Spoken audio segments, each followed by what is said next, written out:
Okay.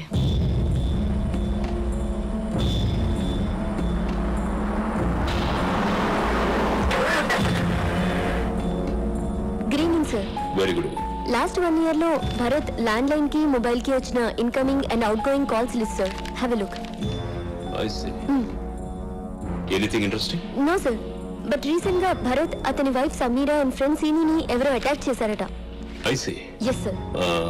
Attack చేసిన వాళ్ళ information ఏమైనా తెలిసిందా? నో క్లూ, బట్ చిన్న థాట్ సార్. ఎవరైనా భరత్ ని బెదిరించి బాంబ్ బ్లాస్ట్ లో అతన్ని ఇన్వాల్వ్ చేసే ఛాన్స్ ఉందంటారా సార్? అలాంటి పాసిబిలిటీ కూడా ఉండొచ్చు, కానీ ఇన్ఫర్మేషన్ లేనిదే మనం కన్క్లూజన్ కి రాదు. Yes sir. You have done a good job. Thank you. Keep it up.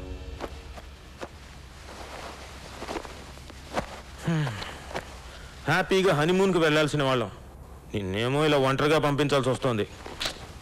మీ వల్లే కదా. ఆ డాక్టర్ ఏమో బెడ్ రెస్ట్ అన్నాడు, కానీ నాకేం పెద్ద పెయిన్ అనిపించట్లేదే. మీది బాగా ఎక్సర్సైజ్ బాడీ కదా, ఫాస్ట్ గా రికవర్ అయి ఉంటుంది. అయినా బాగుంటే మీరే వెళ్ళొచ్చు కదా, నేను డ్రాప్ అవుతాను. నో, డాక్టర్ ఊరికే చెప్పారు కదా. అయినా నువ్వు వేరు నేను వేరు కాదు కదా, నువ్వే వెళ్ళు.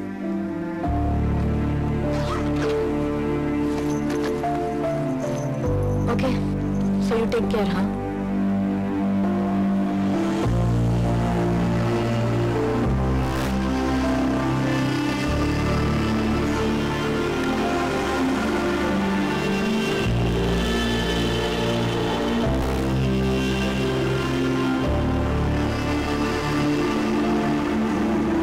తలుకు తలుకు తారగా గుంపుల సిరిమేనగా రావేరే పల్లె గోపెమ్మ.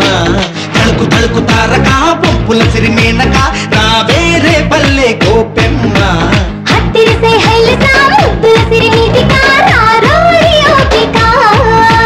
రేగి పండులాగా ఉన్న నిన్ను చూసి నోరూరుతున్నదే పంటి పాపకి.